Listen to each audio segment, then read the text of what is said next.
analizar todo un capítulo, y es un capítulo muy conocido. No es nada ajeno a los oídos de cualquiera que haya estado en la iglesia cristiana por algún tiempo, hasta por mínimo por un año. Este capítulo en las Biblias le han puesto al capítulo, este capítulo se ha resumido a la parábola de un mentado hijo pródigo. Pero el capítulo es muy bello, todo completo, es un capítulo bellísimo.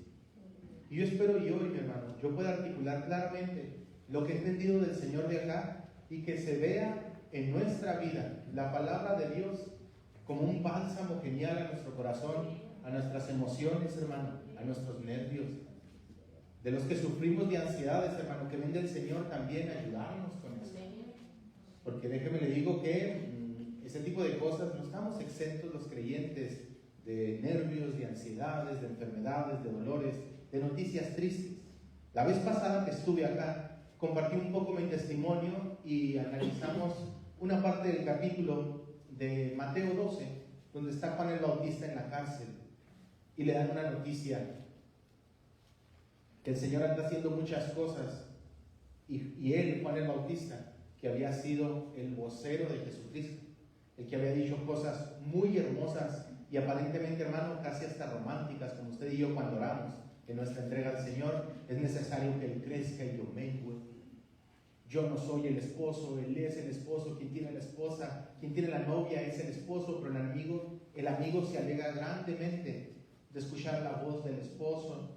Yo no soy el Cristo, es aquel. Es más, yo no le conocía, pero el que me mandó a predicar me dijo que sobre quien yo viera que el Espíritu de Dios descendía en forma corporal de paloma, Él era. Y él lo vio cuando se acercó a ser bautizado. Le dijo, no, yo tengo que ser bautizado por ti, esto es al revés. Y escuchó las palabras geniales del Señor. Le dijo, cumple lo tuyo, porque esto tiene que cumplir también la Escritura, bautízame.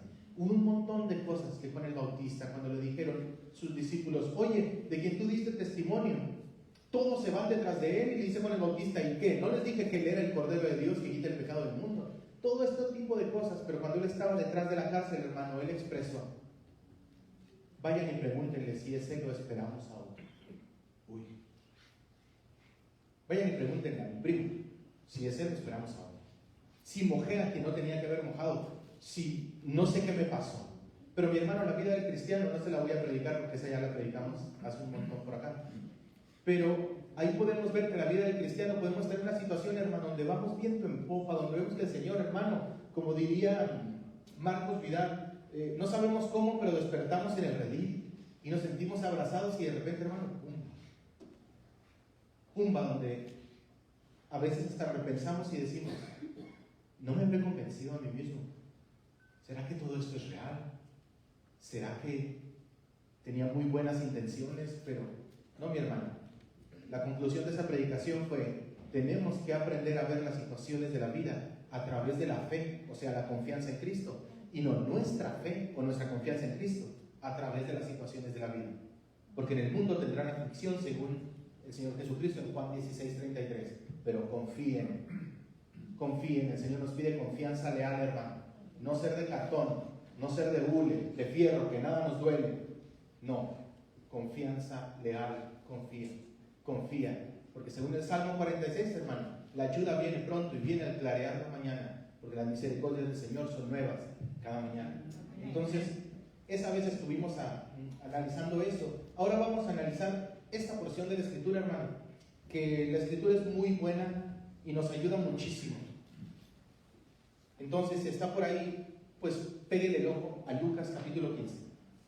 Mi Dios, en esta tarde ponemos su palabra bendita.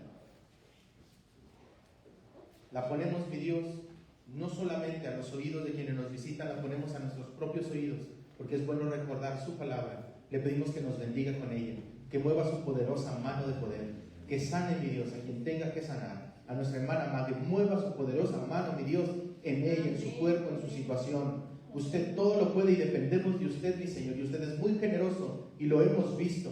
Es por eso que nos podemos acercar al trono de su gracia hoy, pidiendo el auxilio oportuno, mi Dios, para ella y para todo aquel que lo necesita. Bendíganos hoy con su preciosa palabra, su presencia.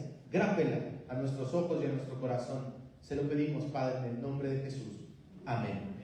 Pues bueno, ya que estamos acá, hermano, y que lo tenemos, vamos a comenzar.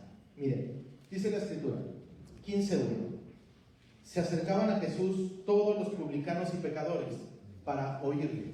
Ahora, ¿quién nos visita en este lugar que simplemente nos visita, pero que no tiene ningún contexto, ningún conocimiento de lo que es un publicano, un escriba o algo así? Alguien que esté por acá que nos visite y que diga, yo no sé qué es eso. Muy bien, pues por respeto a usted que nos visita y que Dios le bendiga, vamos a explicar. Los publicanos eran esta gente que cobraba los impuestos al pueblo de Israel. El pueblo de Israel había sido conquistado por el Imperio Romano. Ahora, Roma requería que cada provincia pagara tributo, así como nosotros tenemos que pagar cada enero, exactamente lo mismo, el predial y otras cosas. Nosotros los que tenemos empresas, pues un montón de cosas que yo no entiendo, como el ISR, ISN y no sé qué tanto que me mandan, pero todo eso lo tengo que pagar sí o sí. O sea, si yo vendo tanto al mes, pumba, el contador me dice, pues paga. Oye, pero le estoy dando empleo a 7 familias, pues pumba, paga. Por tener empleo, digo, por generar empleo, paga. Pues yo no entiendo, a lo mejor estoy haciendo una caricatura de eso, pero algo así es, mi hermano. Entonces los publicanos recaudaban todo eso de sus compatriotas. Esto, al ser un empleo de un nacional cobrándole a otro nacional, por los mismos judíos se veía como una traición a la patria. Se veía el peor de lo peor, porque eran instrumentos voluntarios de opresión para su propia gente. Entonces los publicanos, que su trabajo era cobrar al público, a todo mundo para Roma, y que Roma recibiera lo que él quería de la provincia de Judea, de Traconite, de donde sea, Roma tenía que recibir dinero. Entonces esa gente estaba ahí, se les llamaban, eran unas casillas de tributos públicos, no voluntarios, públicos. Entonces la gente, algunos de ellos, y a muchísimos de ellos, según Josefo, que es un historiador judío, los habían excluido también del templo, los habían excomulgado, los habían sacado y no les permitían a algunos de ellos entrar. Y por la gente se les veía como traidores a la patria y como gente que estaba lejos de Dios. Por eso cuando leemos aquí en el versículo 1 que se acercaban a Jesús todos los publicanos, que son los cobradores de impuestos, y pecadores para oírle, vienen otros personajes. Dice el versículo 2: los fariseos y los escribas murmuraban diciendo, a los pecadores recibe y con ellos come. O sea, a los pecadores acepta, a les da la bienvenida, tiene compañerismo con traidores a la patria y con pecadores. Los fariseos y los escribas. Ahora, los fariseos eran este grupo religioso que desde hace 400 años antes de Cristo se les conocía como los separatistas. Eran gente purista, pero había 3 tipos de religiosos en el tiempo de Jesús: los fariseos, los esenios y los escitas. Los saduceos. Los saduceos y los fariseos compartían el templo de una manera muy tóxica, muy rara. De entrada, porque los fariseos creían en la aparición de ángeles, en la resurrección, en mediación de ángeles como mensajeros de parte de Dios para comunicarle al ser humano algo, y los saduceos negaban todo eso. No hay resurrección, no hay aparición de ángeles, no hay nada de eso. Entonces, una relación muy rara. Pero esos son los 2 grupos religiosos que estaban ahí. Y el tercero eran los esenios. Los esenios no se metían con nadie. Ellos hacían un estilo de monasterio, se excluían ahí y no tenían contacto con nadie. Pues los fariseos, que según Josefo, en Antigüedades de los Judíos, en el capítulo 17, él dice, en el libro 17, que había más de 6,000 fariseos en el tiempo de Jesús. Y ellos, que eran la mayoría de gente religiosa, eran los que siempre andaban detrás de Jesús. Entonces tenemos a los fariseos, que eran separatistas, puristas, súper, hiper, macro religiosos. Y tenemos a los escribas. Los escribas eran copistas, o lo que ahora conocemos como los académicos, los eruditos de aquel tiempo. Los escribas siempre andaban detrás de Jesús revisando si lo que cualquier maestro, no solamente Jesús, hablaba, tenía armonía con las escrituras que ellos tenían. de Malaquías para atrás. Siempre era un grupo que andaba por ahí. Entonces fíjese, tenemos estas dos tipos de categorías. Tenemos publicanos y pecadores, que es una generalización. Los pecadores, cualquier tipo de mala fama, cualquier tipo de gente de mala fama. Los publicanos, traidores a la patria, aborrecidos por los judíos, por lo tanto impuros, y se les cerraba a algunos de ellos la entrada al templo. Y tenemos el otro grupo, los que estaban por encima de todo y los que ellos mismos echaban flores. El fariseo tiraba y el escriba recogía, y luego el escriba tiraba y el fariseo recogía, y así se la llevaban entre ellos. Vale, pues tenemos estos grupos aquí rápido en 2 versículos en contención. Ahora sí, entramos de lleno. Se acercaban a Jesús todos los publicanos, los cobradores de impuestos y los pecadores para oírle, y los fariseos y los escribas, o sea, los maestros de la ley, murmuraban diciendo: o sea Jesús, a los pecadores recibe y con ellos come. Uy, qué cochino, qué malo.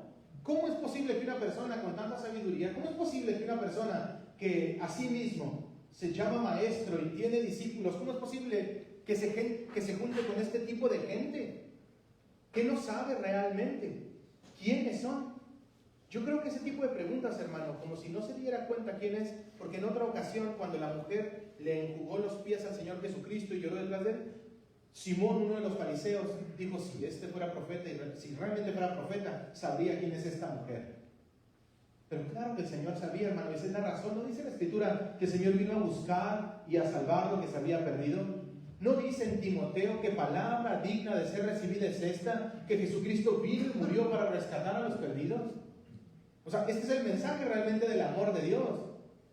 Que Dios no excluye, que Dios quiere que toda la persona le conozca, sin importar su trasfondo y su manera, hasta ese mismo día que le escucha, de cómo está viviendo. Porque la pertenencia o la aceptación a la familia de Dios, hermano, como paréntesis, no depende de nuestra perfección moral. Todos los que el Señor nos salvó y nos rescató y se manifestó a nosotros, era todo lo contrario como yo tenía mi vida. Y usted escuchó parte de mi testimonio aquella vez. Yo vengo de un ateísmo donde yo se la rayé a Dios, donde yo le canté un tira a Dios, donde yo me había propuesto a destruir la iglesia, iglesias como esta, porque me caía mal que ustedes, hermanos, fueran ovejitas que no piensan según yo en aquel entonces. Yo tenía que hacerles la luz a como fuera el lugar. Y el Señor, hermanos, se me manifestó una madrugada, y cual Pablo no me quedó de otra más que tumbarme mi rollo y ser lo más congruente y decir: sigo a Cristo, me olvido de él. Pero el Señor eso hizo conmigo, hermano, y esa era mi intención de vida antes. Y sobre todo porque mis papás son pastores, destruirlos y demostrarles que estaban, pues, de alguna manera convenciéndose a sí mismos. Bueno, ese es otro asunto.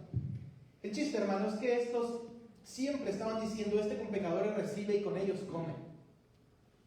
La comida, hermano, compartir la mesa con alguien siempre ha sido íntimo. Usted no invita a todo el mundo a comer. Usted no se sienta con todo el mundo a la mesa. Siempre ha sido esta señal de intimidad, de compañerismo, sentarte con alguien a comer. Y ellos le decían: pecador recibe y con ellos come, tiene compañerismo con ellos. Este tipo de acusación, hermano, entonces el Señor les va a decir en el versículo 3: entonces Jesús les refirió esta parábola diciendo. Ahora, las parábolas, hermano, son muy útiles como métodos de enseñanza. Porque las parábolas, o parabolé, la palabra en griego lo que significa es historia paralela. Cuando alguien cuenta una parábola es contar una historia, pero la historia tiene un propósito.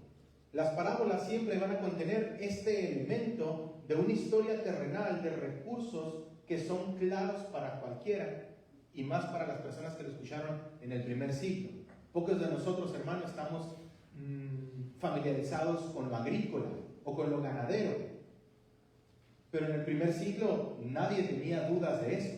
Las parábolas que el Señor usa siempre, hermano, van a usar una imagen, una historia que le permita a la persona que lo está escuchando entender y relacionar con un ejemplo terrenal una verdad espiritual. Amén. Es por eso que las parábolas generalmente van a llevar la palabra: el reino de los cielos es semejante a. Así entonces, tal como escucharon, entonces esto. Siempre va a ser una comparativa, hermano, un símil, en la parábola de una historia que nos permita entender lo que el Señor trata de decir. La acusación es esta: tú te juntas con publicanos y pecadores y comes con ellos.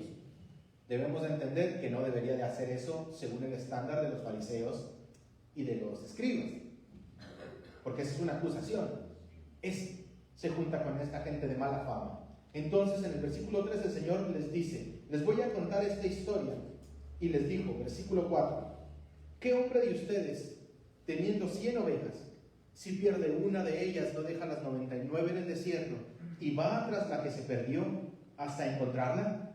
Y cuando la encuentra, la pone sobre sus hombros gozoso, y al llegar a casa reúne a sus amigos y vecinos diciéndole, gócense conmigo, alégrense conmigo, pónganse felices conmigo, porque he encontrado mi oveja que se había perdido.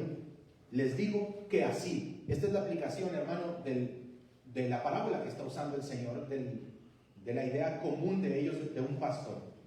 Les digo que así habrá gozo en el cielo por un pecador que se arrepiente, que por 99 justos que no necesitan de arrepentimiento. Fíjese la historia, fíjese cómo comienza con una pregunta. Me están acusando de que yo me estoy juntando con publicanos y pecadores. Entonces supongo que no debería juntarme con ellos, pero déjenme les cuento una historia. ¿Quién de ustedes que tiene 100 ovejas y pierde una, no deja las 99 seguras y va y busca la una que se le perdió? ¿Por qué no dice, tengo 99 de las 100 que me quedaban? No sé qué era. Tenía 100, perdí una. Solo los grandes entendemos esa cancioncita. No mala onda. No me descubrí. ¿Por qué no digo, esa que se perdió, pues que se la coma un león?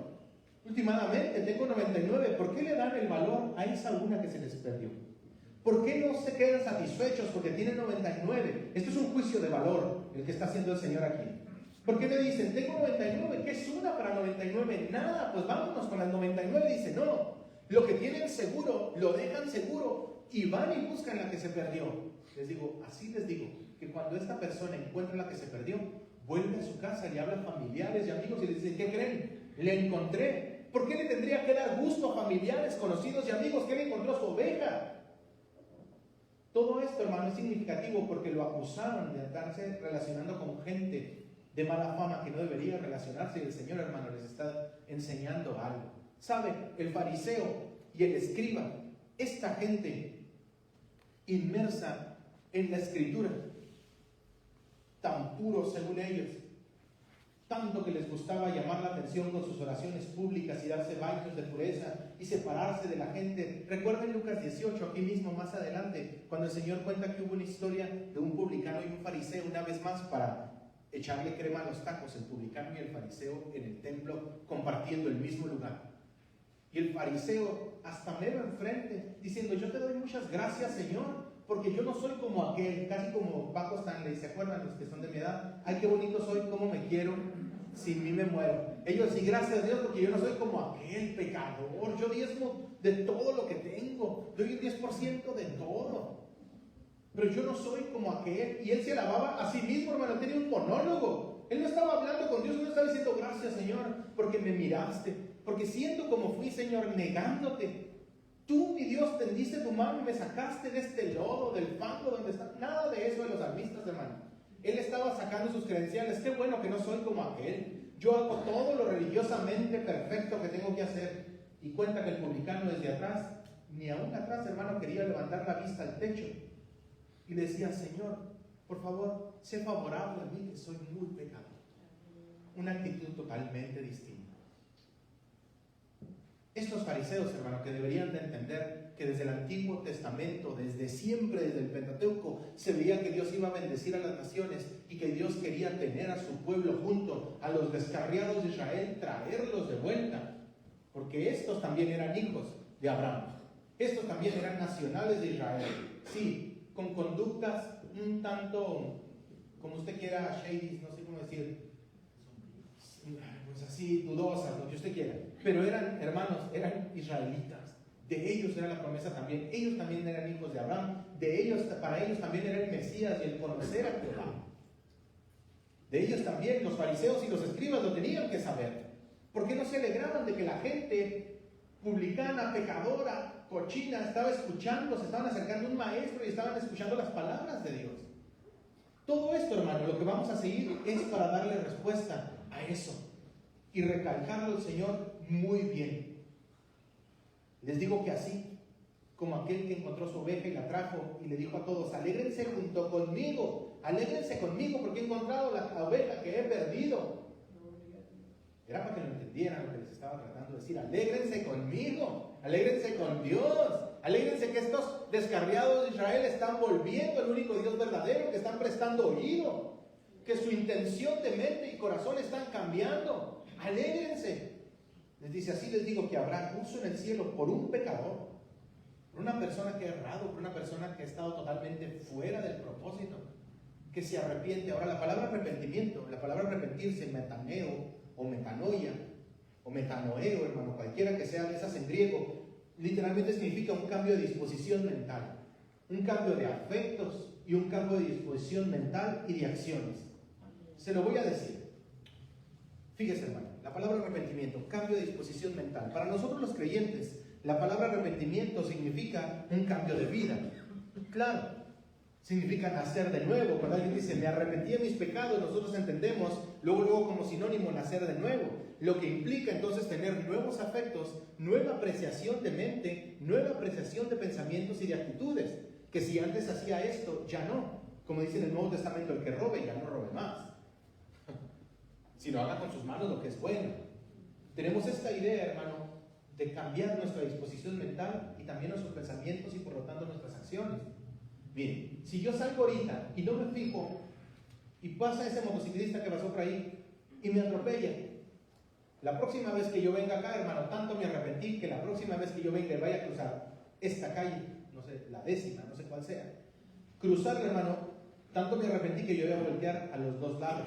El arrepentimiento, claro que tuvo efecto conmigo, porque cambió mi manera de conducirme y de pensar. Ya no cabemos los dos. Ya no es la moto y yo al mismo tiempo, o la moto o yo. Usted lo hace, hermano, cada vez que va al centro o que cruza la calle, sabe que es el coche de usted. En cuanto se le olvida, hermano, ahora se pone más abusado. Eso es lo que implica arrepentimiento. Claro que en el contexto bíblico implica, hermano, entonces, una disposición, cambio de disposición, no solamente mental y de pensamientos, hacia todo. Primeramente hacia Dios. Primeramente en decir: uy, me estoy topando con que Dios dice esto y yo he dispuesto mi vida para hacer esto, entonces cambia mi intención de vida. Cambia, las jerarquías de mis prioridades cambian. Eso es lo que implica el arrepentimiento y eso es lo que les está diciendo el Señor. Así les digo que hay mucho gozo en el cielo cuando un pecador se arrepiente, que por 99 justos, aquí ya se los personificó, ya no les dijo 99 ovejas, aquí ya se los personificó, que por 99 justos que no tienen que cambiar su disposición ante Dios. En otras traducciones, hermano, esta parte va a decir que por 99 que se consideran a sí mismos justos, o que tienen la idea a sí mismos de que ellos no tienen que cambiar su mentalidad hacia Dios y de conducta de vida. Avanzamos. En la siguiente, hermano, que es la siguiente parábola dentro de este capítulo, que son 3, dice: ¿o qué mujer? Esto es para seguirle dando al mono. ¿O qué mujer que tiene 10 dracmas? Los dracmas es un tipo de moneda que se usaba. Aquí puede ponerle, hermano, nada más para entender la parábola, 10 pesos. ¿O qué mujer que tiene, no es equivalente, nada más por decir algo, para que sea más contemporáneo? ¿O qué mujer que tiene 10 pesos, si pierde 1 peso, no enciende la lámpara y barre la casa y busca con mucho cuidado, con minuciosamente, con empeño, con diligencia, hasta encontrarla? Y cuando la encuentra, reúne a sus amigas y vecinas diciendo: gócense conmigo, alégrense conmigo, porque he encontrado la moneda que había perdido. Aplicación del Señor. Así les digo que hay gozo a la vista, la presencia, delante de los ángeles de Dios, por un pecador que cambia su disposición ante Dios, por un pecador que se arrepiente. Pero por si esto no fuera lo suficiente, hermano, para responderle a estos fariseos que le hicieron una acusación al Señor, para ilustrarles mejor la enseñanza, les dijo lo que sigue. También les dijo: un hombre tenía 2 hijos, y el menor de ellos dijo a su padre: Padre, dame la parte de los bienes que me corresponde. Y note bien, hermano, y les repartió, en plural, les repartió los bienes, no solamente al hijo menor, que fue el que lo pidió, a los dos. Generalmente esta parábola, hermano, quiero que me ponga ahora sí un montón de atención en esto, porque generalmente esta parábola cuando se enseña, se predica, la aplicación se tiende o se va hacia el hijo menor solamente. Pero aquí tenemos dos hijos, hermano, el mayor y el menor, y los dos tienen apreciaciones muy significativas de cada uno de ellos. Los dos tienen autopercepciones personales que porque ellos las sienten, piensan que Dios los ve igual. Y aquí es donde yo quiero que veamos, hermano, realmente cómo Dios ve a su familia. Porque dentro de su familia hay dos tipos de hijos, los hijos mayores y los hijos menores. Y esto, hermano, no tiene nada que ver con mejor o menor, mayor y menor. Aquí lo que tiene que ver es con actitudes. Porque esta parábola está dentro de la respuesta que el Señor le está dando a la acusación de por qué te juntas con publicanos y pecadores, por qué tienes compañerismo con ellos. Ya se los trató de decir con las ovejas y con la moneda, que la mujer no dijo, bueno, tenía 10, me quedan 9, pues últimamente no hago nada, sino que buscó con diligencia hasta encontrarla y lo compartió con los demás que lo habían encontrado, esperando que la gente sintiera el mismo gozo, la misma alegría que ella al encontrar la moneda perdida. La respuesta sigue aquí. Tenía 2 hijos. El menor le dice, dame lo que me corresponde, papá. Y el padre le repartió los bienes a los dos, 13. No muchos días después, juntándolo todo, el hijo menor se fue lejos a una provincia apartada y allí malgastó, despilfarró, desperdició sus bienes, viviendo perdidamente. Y cuando todo lo hubo malgastado, vino una gran hambre en aquella provincia y comenzó a faltarle. Y fue y se arrimó a uno de los ciudadanos de aquella tierra, el cual lo mandó a su campo, a su predio, a su granja, a su tierra, a su hacienda, para que apacentara cerdos. Esto, hermano, es echarle crema a los tacos dentro de un contexto judío, porque si usted recuerda, en Levítico capítulo 11, y específicamente, categóricamente en el versículo 7, les dice, estos animales pueden comer, pero de estos no, porque van a ser inmundos. El cerdo rumia, pero no rumia, y aunque tiene las pezuñas hendidas, pues de ese no, lo vas a tener como abominable, como abominación. Ahora, hermano, la palabra abominación en hebreo, la palabra toevá, significa asqueroso, desagradable. ¿Ok? Eso es lo que significa toevá, asqueroso, desagradable. Es por eso que usted en los proverbios dice 4 o 5 cosas le son desagradables al Señor, y sexta o tal número le es abominación. Eso no quiere decir que es así, que wow, eso es lo que significa, le es desagradable, le da asco, los ojos altivos, el corazón arrogante, todo este tipo de cosas que vienen ahí. La palabra toevá significa eso, desagradable, asqueroso. Ok, entonces tendrás este cerdo como desagradable, como asqueroso. Y el Señor le está contando a fariseos y a maestros de la ley que hubo un hombre que le pidió a su padre su dinero, se lo llevó, lo malgastó todo, y luego el mundo, como es, dio un giro, hubo una grande hambre y se acercó con un ciudadano y le dijo, dame trabajo. Y le dice, claro que sí, vete a mi granja a cuidar a cerdos. Aquí, hermano, es muchísima crema en los tacos y cerdos no.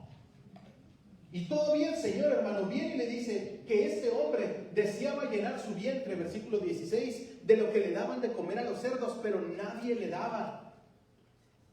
Valoraban más a los cerdos en esta historia, hermano, que al ser humano. El valor de los cerdos era, claro, muchísimo mejor en tiempos de hambre. Este es un ser humano que se va a morir, pero no nos lo podemos comer. Los cerdos mínimos me alimentan a mí y a mi familia en una provincia alejada de la casa del Padre. Este hombre que tenía todo y lo pidió y se fue y lo malgastó, específicamente como los publicanos, como los pecadores del pueblo de Israel, siendo participantes de las promesas, teniendo las promesas. Sí, tomaron un curso distinto. Su corazón se fue hacia otro lado. Sí.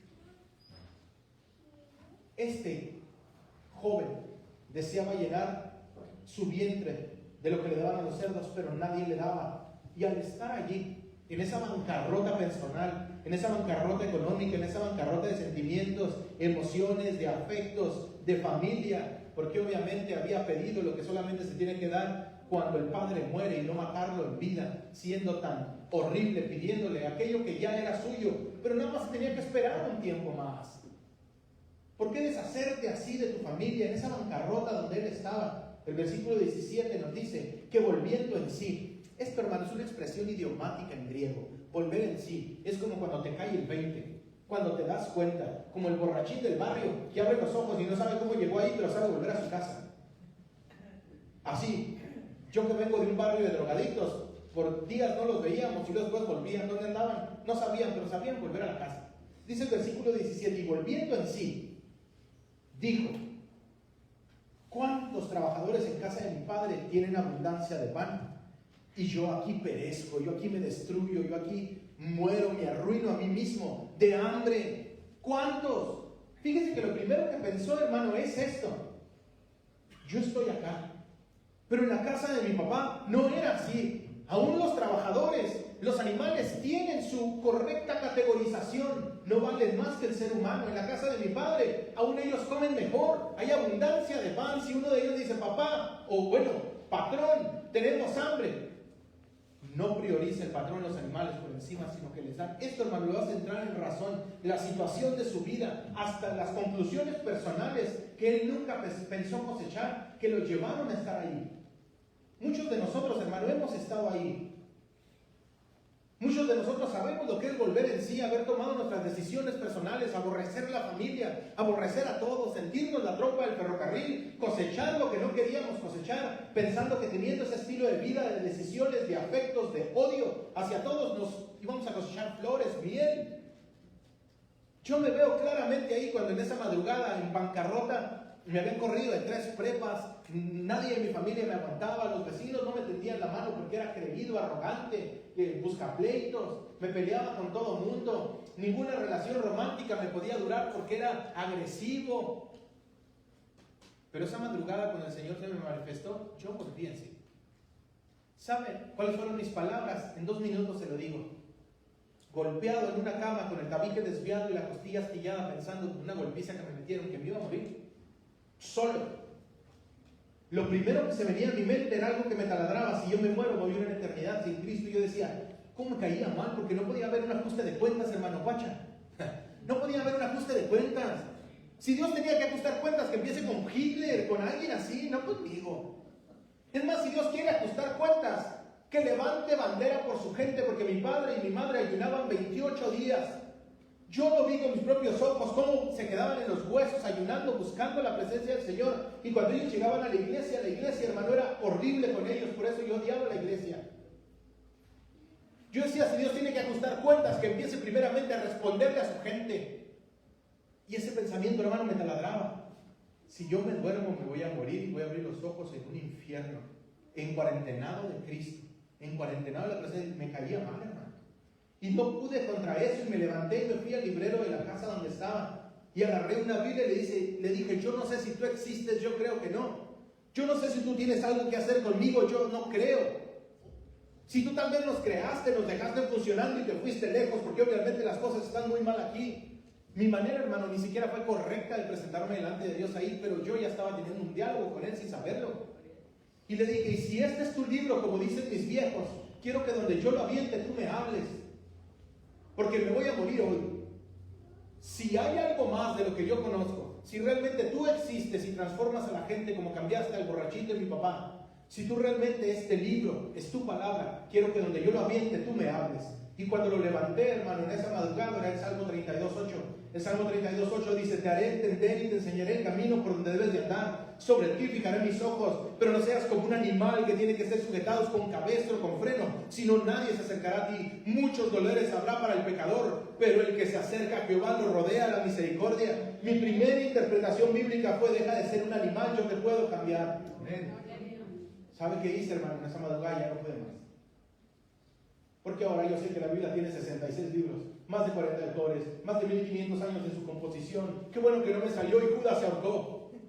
Eso hubiera estado bien gacho, hermano, pero el Señor entendió mi bancarrota. El Señor, en su generosidad, en su amor, hermano, entendió el fondo, no mis palabras, mi bancarrota. Ahí estaba teniendo un diálogo con Él y el Señor se manifestó a mi vida.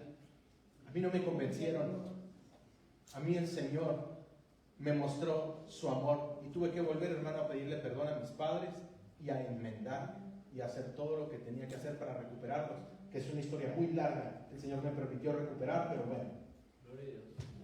volviendo en sí. Volviendo en sí, ¿cuántos de los trabajadores que hay en casa de mi padre no tienen abundancia de pan y yo aquí me estoy arruinando? Yo aquí perezco, yo aquí me muero de hambre. Dijo él, entonces lo que voy a hacer es lo siguiente, me levantaré e iré. Y a mi padre le voy a decir, Padre, he pecado contra el cielo y contra ti. O sea, he hecho el mal contra el cielo y contra ti, he errado, me he equivocado, he vivido lejos de lo que tú me enseñaste. He pecado contra el cielo, contra Dios. He pecado contra ti, ya no soy digno de ser llamado tu hijo. ¿Sabe lo que es digno, hermano? Es algo que merece, algo de valor, algo que es especial, algo que es apreciado. Dice, ya no soy digno de ser llamado tu hijo. Su apreciación personal del hijo era, el padre me va a ver igual. El padre va a pensar lo mismo que yo. Yo no puedo llegar y decirle, ¿qué pasó, papá? ¿De cuándo a la casa? Él dijo, no puedo volver así. Yo ya no soy digno. Pero él pensaba que como él se sentía y él mismo se veía, por lo tanto el padre pensaba lo mismo y lo veía igual. La historia nos cuenta una historia totalmente distinta.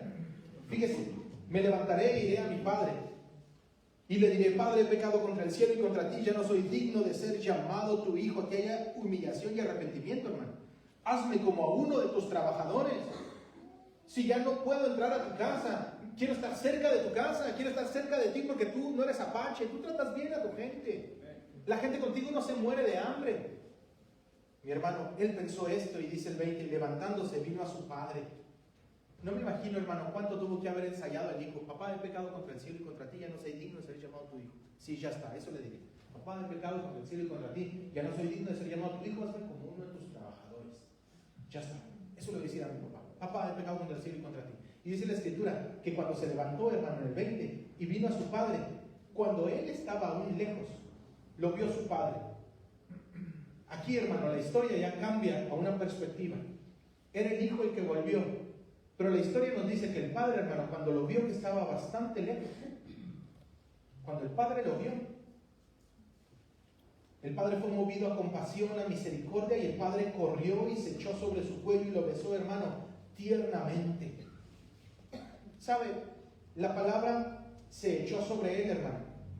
Metafóricamente significa apoderarse o tomar posesión de. Es epipecto. Es la misma palabra en griego que se usa cuando el Espíritu Santo en Hechos cae o se echa o se derrama, que es la misma palabrita.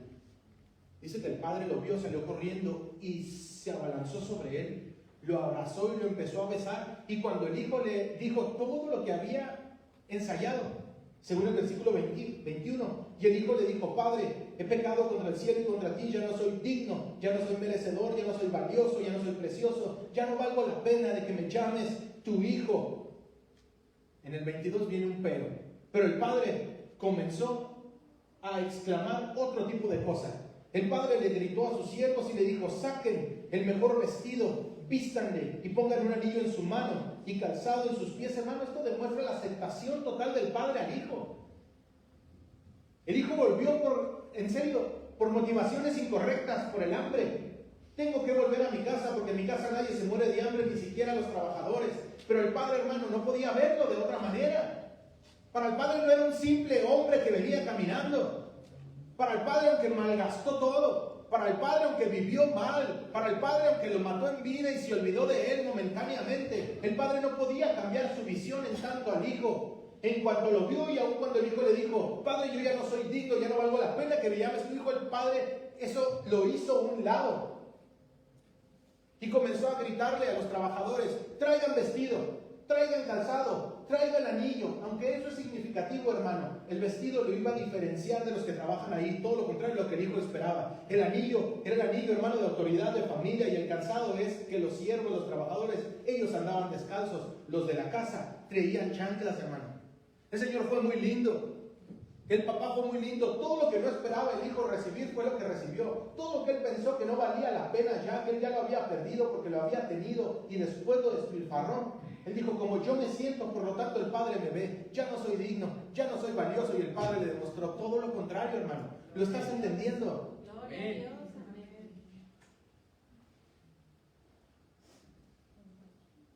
Versículo 23. Y dice, y traigan el becerro gordo y mátenlo y comamos y hagamos fiesta. La fiesta, hermano, es todo lo contrario al luto. La fiesta es todo lo contrario al dolor, a la preocupación, a la ansiedad, al dolor, al estar tristes. La fiesta es todo lo contrario. Esto, hermano, tenemos una fiesta una vez más, igual que en el versículo 6, igual que en el versículo 9. Cuando el que encontró la oveja llamó a todos para que se alegraran con él. Alegría. Lo perdido ya no está perdido. Versículo 9, la moneda ya se encontró, vengan todos y sepan que la encontré y alégrense conmigo. Y una vez más el Padre aquí invitó a todos y dijo, hagamos fiesta. ¿Por qué? Versículo 24, porque mi hijo muerto era y ha revivido, se había perdido y es hallado. Y comenzaron todos a alegrarse mucho, a regocijarse. Pero aquí, hermano, entra en escena el hermano mayor. Aquí entra ahora el acto número 2, el hermano mayor. Y su hijo mayor estaba en el campo y vino, y llegó cerca de la casa, oyó la música y las danzas, y llamando a uno de sus criados le preguntó qué era aquello. Él le dijo, tu hermano ha venido, y tu padre ha hecho matar el becerro gordo por haberle recibido bueno y sano. Entonces el hermano mayor se enojó y no quería entrar. Fíjese la personificación, hermano, aquí de los escribas y de los fariseos. El hermano mayor idéntico a los escribas y a los fariseos, enojados, porque el que se había descarriado estaba de vuelta y estaba recibiendo del Padre atención. El hijo mayor, hermano, cual fariseo y cual religioso y como los escribas, pensaban que Jesús no los trataba como ellos se merecían. Porque siempre los santurrones entre nosotros piensan, hermano, que nadie los trata como se merecen. Entonces, estando aquí, se enojó y no quiso entrar. Entonces tuvo que salir. Vea el carácter del Padre, hermano. Qué lindo es nuestro Dios. Salió por darlo el Padre y le suplicó, le pidió, le rogó que entrara. Irónicamente, hermano, la actitud del mayor lo ha dejado fuera de la alegría de la casa del Padre. Irónicamente, la actitud del mayor lo ha dejado fuera de la fiesta.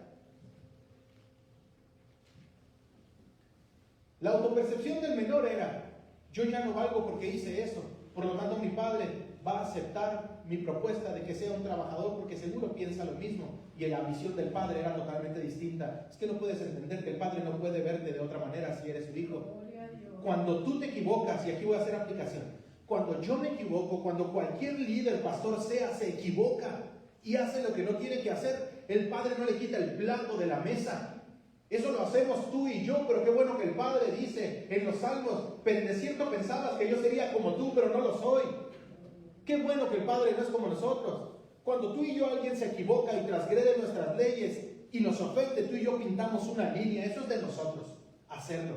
Pero cuando se trata del Padre, de tu Creador, de aquel que te cableó de pe a pa, los que estamos en su familia, porque es imposible que no vengan tropiezos según el Señor Jesucristo. Esto es palabra de Él. Imposible es que no vengan tropiezos, pero hay aquel por quien vienen los tropiezos.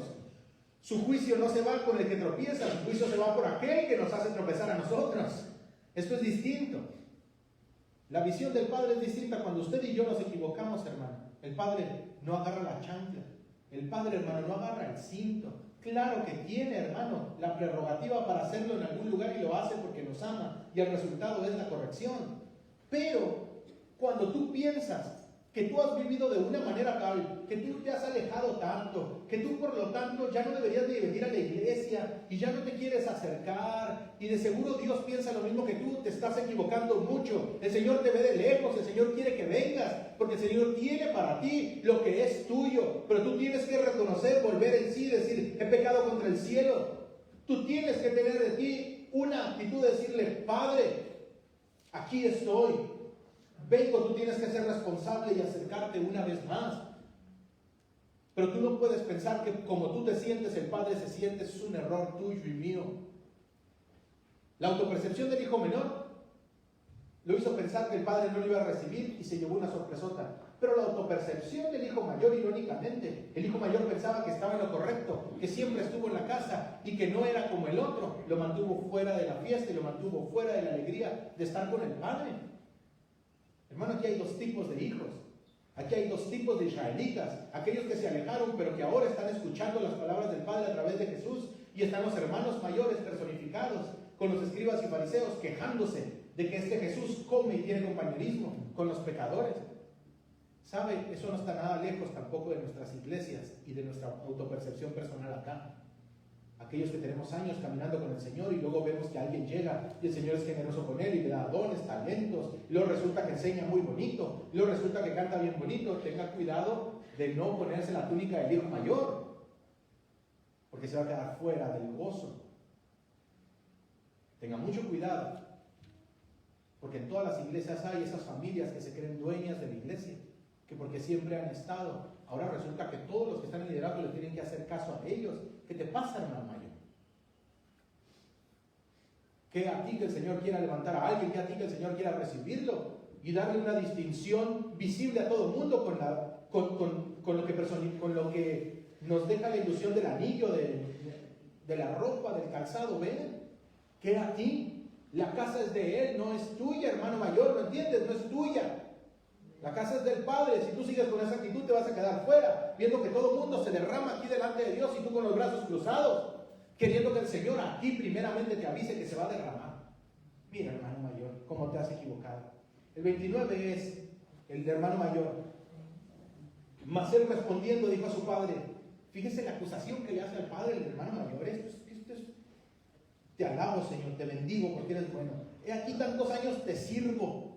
En otras traducciones dice, te sirvo esclavizado, he trabajado para ti como un perro, según la NTV. He aquí tantos años he trabajado para ti como un burro, no habiéndote desobedecido jamás, y nunca me has dado ni un cabrito para gozarme con mis amigos.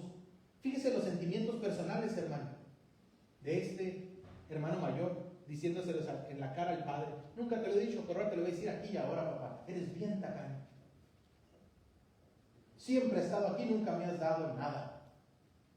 Pero fíjese la respuesta del padre. Cuando siguió con la acusación, el mayor y le dice, pero ahora resulta que cuando viene tu hijo, o sea, ya no lo reconoce como hermano. Ahora cuando viene tu hijo que ha consumido tus bienes con rameras, lo cual no le consta porque la narrativa no lo dice. A lo mejor es él pensando, si a mí me hubieran dado tanta feria, yo me hubiera ido con ramera. No sé. Dice, pero consumió tus bienes con rameras. Has hecho matar para él el becerro gordo. Mi hermano, fíjese muy bien y analice su vida y analicémonos nosotros. Los orgullosos, hermanos, los santurrones siempre sienten que nadie los trata como merecen. Esto es muy malo dentro de nuestras iglesias. Esto es muy malo en nuestra vida. Es autopercepción personal. Esto es muy malo. Cuídese, hermano, de que no haya raíces de amargura y de santurronerismo en su vida. Cuídese mucho. Cuídese mucho de molestarse cuando ve que el Padre recibe en este lugar y la gente se está salvando por botones y la gente está siendo restaurada a pesar de que le conocimos el pecadote que se aventó. Sí, ese es el carácter del Padre. ¿Por qué te molestas? Qué bueno que el Padre es así, que no es como nosotros. Si no, en esta iglesia estaríamos 3. Y luego cuando se nos descubra aquellas cosas que no ponemos a vista de nadie, pues quedarían 2 y así sucesivamente. Cuenta la anécdota, hermano, que un día encontraron a una persona en una isla desierta. Y cuando lo encontraron en esa isla desierta, encontraron 2 edificaciones. Y en el noticiero que estaba ahí le preguntaron, oiga, ¿qué significa eso? No, eso es mi iglesia. Y aquello dice, esa es la iglesia a la que iba antes. Así, hermano, es nuestro corazón. Pues bueno, el padre le dice, hijo, tú siempre estás conmigo y todas mis cosas son tuyas. Miren nomás lo que le dijo, la acusación era, nunca me has dado nada. El padre le dice, yo ya te lo di. Yo ya te lo di. Es que, Señor, ¿por qué te derramas sobre tal gente? ¿Por qué tal persona habla lenguas? ¿Por qué tal persona es sanada y a mí nunca nada? Eres bien tacaño conmigo. Dice el Señor, yo a ti todo te lo he dado. ¿O no lo dice así la Escritura? Que en Cristo están todos los tesoros de la sabiduría. Que Él es la fuente de todo don perfecto. Tenemos acceso a la misma fuente, hermano. Pero también dice 1 Corintios 12 que Él da como Él quiere. Tenemos que respetar al Padre. Y no pensar que todo se trata de nosotros y que el Padre tiene que ser una varita mágica para usted y para mí, porque nosotros llevamos 30 años y aquel apenas lleva 3 meses que vino. Hay que tener mucho cuidado con eso. Él entonces le dijo, hijo, tú siempre estás conmigo y todas mis cosas son tuyas. Mas era necesario hacer fiesta y regocijarnos porque tu hermano, recuérdalo, es tu hermano, era muerto y ha revivido, se había perdido y es hallado. Mi hermano, ¿cuál habrá sido la respuesta del hermano mayor? Ahí se acaba la historia. Pero este es el punto de las parábolas, que tú escuchas una historia y tienes que pensarla y ver cómo se relaciona eso con la realidad objetiva en la cual estamos. ¿Cuál habrá sido la respuesta del hijo mayor? ¿Entró? ¿No entró? Pero eso se lo dijo a los fariseos. Ustedes me dicen que como con ellos.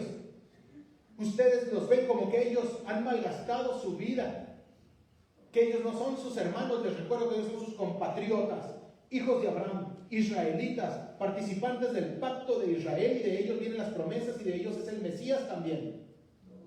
Se los recuerdo, pero aquí hay una cosa, aquí está la fiesta y aquí está lo que el Padre desea, que todo el mundo participe. ¿Cuál será la respuesta del hijo mayor? ¿Cuál habrá sido la respuesta de los fariseos y escribas en ese momento? Pues de largo lo conocemos acá, pero aquí viene la aplicación personal. ¿Cuál será la respuesta suya y mía, hermano, a esto?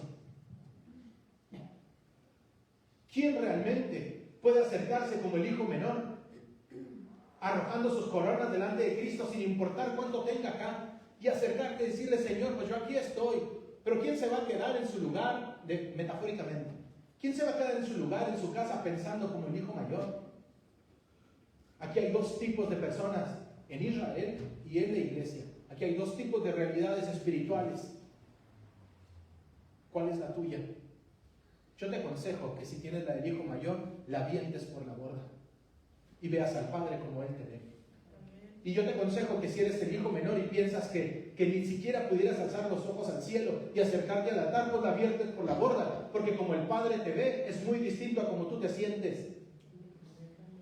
El Padre te aprecia y el Padre quiere que todo el mundo proceda a un cambio de disposición mental según la Escritura, al arrepentimiento. Hoy es el día en el que tú puedes decirle al Señor: comenzamos años, Señor, comenzamos todo, pero yo quiero que tú toques mi vida. Vamos a dedicarle, hermano, 5 o 10 minutos en el altar al Señor. Venga, porque el Señor es muy generoso, eso lo puedo decir, muy generoso. Venga, el restaurante nos empeña, nos espera, la comida nos espera, hermano. A mí también me rugen las tripas, vengo sin almorzar, no cariño. Pero venga, nosotros tenemos también como creyentes una comida de la cual no todo el mundo puede participar. Eso le dijo el Señor a la samaritana, a los discípulos: yo tengo una comida distinta. Venga y participe, hermano, de la comida del Señor. Venga a la mesa del Señor. Venga a este lugar. Si tiene sus rodillas, su cuerpo le permite hincarse, hínquese, hermano. Y aquellos intercesores a los que les gusta orar por las personas, pues venga y póngale la mano a su hermano. No me interesa que le conozca a él o que no le conozca. Venga, póngale la mano y vamos a pedirle al Señor aquí y ahora que se manifieste en nuestras vidas, que nos llene de Él, que nos permita vernos como Él nos ve, porque esto es un dolor muy grande, que nos permita vernos como Él nos ve. Hermano, deja de verte a través de tus fracasos y de tus dolores. Deja de verte a través, hermano, de tu pésima vida, de que no podemos cumplir el estándar que aún nosotros nos hemos puesto con nuestras ganas de servir al Señor. Quita eso ahora y pídele al Señor: Señor, déjame verme como tú me ves. Déjame experimentar, Señor, el amor que tú tienes para mí como miembro de tu familia. Mi hermano, si tú te has equivocado, tienes que entender algo: tú no ganaste tu posición en la familia de Dios por tu perfección moral. Eso quiere decir que tú no lo puedes perder por una imperfección. Tú lo tienes simplemente por una confianza leal al Señor y por confiar en Él. Eso es lo que te ha puesto un plato en la mesa de la familia de Dios. No tu desempeño personal, no tu vida perfecta. Claro que tenemos que ser lo más congruentes con eso que entendemos del Señor, pero aún cuando no damos el ancho, hermano, eso no es lo que nos mantiene en la familia del Señor, nos mantiene la confianza en Cristo. Padre, hoy yo pongo a esta gente en tus preciosas manos, Señor. Mueve tu mano de poder sobre estos jóvenes, sobre nuestras hermanas, sobre los pastores, Señor, sobre mi amigo. Mi Dios, por favor, mueve tu poderosa mano de poder. Muévela, Señor, entre nosotros. Nosotros no juzgamos a la iglesia, nosotros vemos, mi Dios, la realidad espiritual, el poder que fluye en ti. Oh, Barrama.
Mi hermano, ¿le parece si oramos por los enfermos?